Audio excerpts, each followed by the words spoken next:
Assalamualaikum dear students, how are you? I hope you are fine और बड़े अच्छे तरीके से आप लोगों के रोज़े भी गुजर रहे होंगे। बेटा I am Mahmood Ahmed, lecturer biology. मेरा आज का जो टॉपिक है वो है ग्लाइकोलाइसिस के ऊपर। बेटा बहुत ही इम्पोर्टेंट टॉपिक है।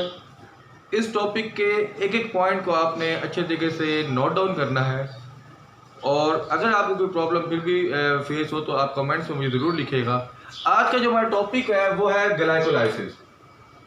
ये देखिए, ये दो फेज है। ये पहला फेज प्रिपरेटरी फेज है और दूसरा फेज ऑक्सीडेटिव फेज है। थोड़ा सा मैं ग्लाइकोलाइसिस के कुछ इंपॉर्टेंट पॉइंट्स आपको बताना चाहूँगा, उसके बाद मैं आपको डायग्रामेटिकली चीज़ें समझाऊंगा। देखिए, ग्लाइकोलाइसिस का मतलब है ब्रेक डाउन ऑफ ग्लूकोज कि ग्लूकोज का मालिक्यूल टूटता है into the two molecule of pyruvic acid, यानी कि ग्लूकोज का मालिक्यूल टूटा और उसके नतीजे में पायरुविक एसिड के दो मालिक्यूल बने। पहला पॉइंट तो ये हो गया। दूसरी बात यह है कि ग्लाइकोलाइसिस के जो प्रोसेस है बेटा वो साइटोप्लाज्म के अंदर होता है। दो पॉइंट हो गए। तीसरी बात यह है कि ग्लाइकोलाइसिस के प्रोसेस में ऑक्सीजन की ज़रूरत नहीं होती। तीन पॉइंट हो गए। चौथी बात यह है कि ग्लाइकोलाइसिस का प्रोसेस जो है ये एक सीरीज ऑफ स्टेप है। इस सीरीज ऑफ स्टेप के अंदर जाहिर सी बात है ग्लूकोज के मालिक्यूल ने टूटना है, पायरुविक एसिड के दो मालिक्यूल बनेंगे। इस सीरीज ऑफ स्टेप्स में बहुत ज़्यादा एंजाइम इन्वॉल्व है। वो एंजाइम भी सेल के अंदर मौजूद साइटोसोल में मौजूद होंगे। ना सिर्फ एंजाइम की ज़रूरत है बल्कि को एंजाइम भी इसमें मौजूद होंगे, जैसे कि NAD, निकोटिनामाइड, एडेनिन डाइनिक्लोटाइड, वो भी इस प्रोसेस में इन्वॉल्व होगा। ATP वो भी इस प्रोसेस में इन्वॉल्व होगी। मैं एक दफ़ा दोबारा बता दूं, हम लोग डिस्कस कर रहे थे ग्लाइकोलाइसिस की बात कर रहे थे। पहली बात है कि ये जो ग्लाइकोलाइसिस का प्रोसेस है ये साइटोप्लाज्म के अंदर होगा। ये बात आपने नोट डाउन करनी है कि ये ग्लाइकोलाइसिस का प्रोसेस साइटोप्लाज्म के अंदर होगा।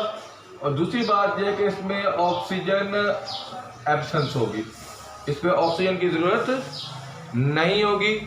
और तीसरी बात यह है कि जब ग्लूकोज का मालिक्यूल टूटता है, पायरुविक एसिड के दो मालिक्यूल बनते हैं, तो उसमें एंजाइम की ज़रूरत होती है। ये एंजाइम साइटोसोल के अंदर मौजूद होंगे। किसके अंदर मौजूद होंगे? साइटोसोल के अंदर मौजूद होंगे ये एंजाइम। ये चीज़ आपने याद रखनी है। इसके अलावा साइटोसोल के अंदर NAD भी मौजूद होगा, कोएंजाइम, निकोटिनामाइड, एडेनिन डाइनिक्लोटाइड। इसके अलावा ATP भी इसमें यूज़ होगी। साइटोप्लाज्म, ये प्रोसेस साइटोप्लाज्म के अंदर होगा। O2 ऑक्सीजन इसके अंदर एब्सेंट होगी। ये प्रोसेस साइटोप्लाज्म के अंदर होगा, लेकिन इस प्रोसेस के लिए जो एंजाइम चाहिए वो साइटोसोल के अंदर मौजूद होंगे। इसके अलावा कोएंजाइम NAD ये भी साइटोप्लाज्म के अंदर मौजूद होगा। ATP ये भी साइटोप्लाज्म के अंदर मौजूद होगा।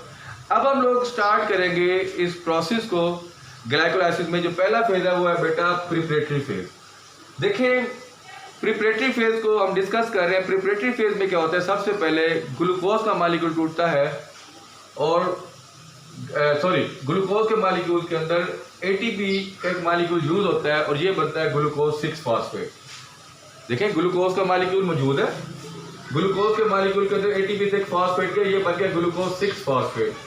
अभी ग्लूकोज 6 फॉस्फेट कन्वर्ट होगा फ्रक्टोज 6 फॉस्फेट। अभी ग्लूकोज 6 फॉस्फेट किस में कन्वर्ट हुआ? फ्रक्टोज 6 फॉस्फेट, यानी कि उसने अपने आप को आइसोमराइज किया।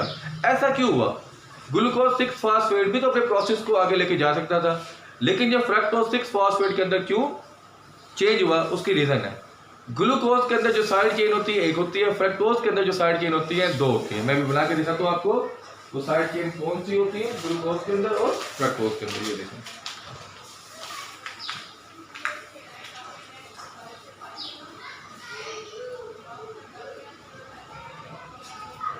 अगर हम ग्लूकोज की साइड चेन बनाएं, सपोज मैं कहता हूं कि ये ग्लूकोज का मालिक्यूल है। देखें आप, ये अगर मैं कहता हूं कि ये है ग्लूकोज का मालिक्यूल, 1 2 3 4 5, देखें एक कार्बन आइटम, 2 3 4 5 ये 6। ये देख रहे हैं, ये एक साइड चेन है, ये एक साइड चेन है ग्लूकोज के अंदर। अगर हम बात करें फ्रक्टोज की बात करें तो फ्रक्टोज के अंदर दो साइड चेन होंगी। अब हम बात करेंगे फ्रक्टोज की। फ्रक्टोज की अगर हम बात करें, देखें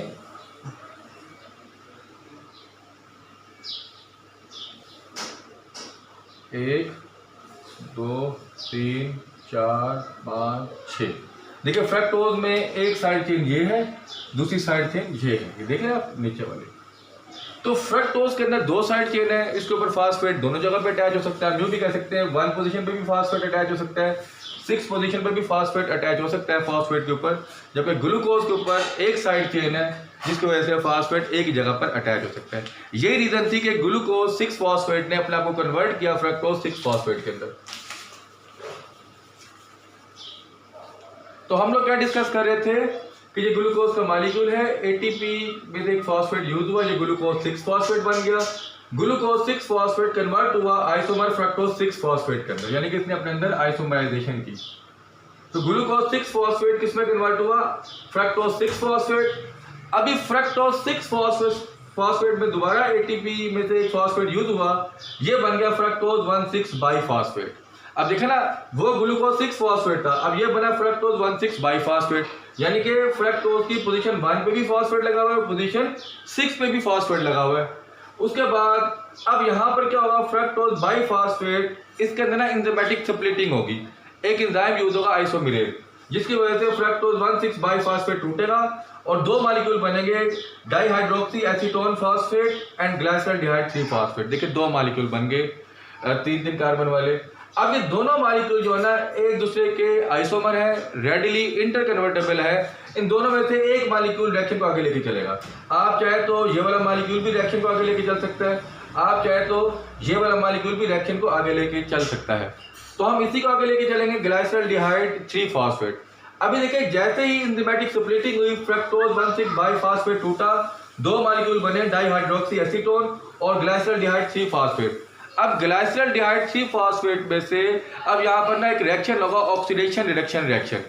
इलेक्ट्रॉन निकलेंगे, हाइड्रोजन एटम निकलेंगे, वो दोनों हाइड्रोजन एटम कहाँ पे आएंगे? NAD के मॉलिक्यूल के पास। देख रहे हैं, जब NAD के पास 2 मॉलिक्यूल आएंगे तो ये बन जाएगा NADHH, NADHH, ये बना के भी बना दिया, तो ये NADHH बन गया।